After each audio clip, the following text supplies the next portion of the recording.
Want to live a long and happy life? Easy. Just avoid these dangerous situations. Throw out your bed.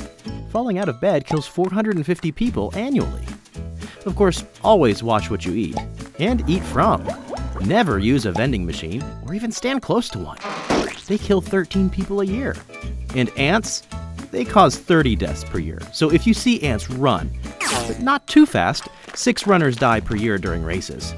So stay indoors, but try not to move. 18,000 deaths occur from accidental injuries in the home. Baths alone kill 340 people. Oh, and not to mention heart disease, respiratory illnesses, stroke, cancer, and unintentional injuries. If you're able to avoid all this, you will greatly increase your chances of living a long and happy life. The truth is, the only way to protect yourself is to make sure you can provide for your loved ones no matter what happens. Even if you're one of the 130 people killed by deer. Life insurance is the safety net that protects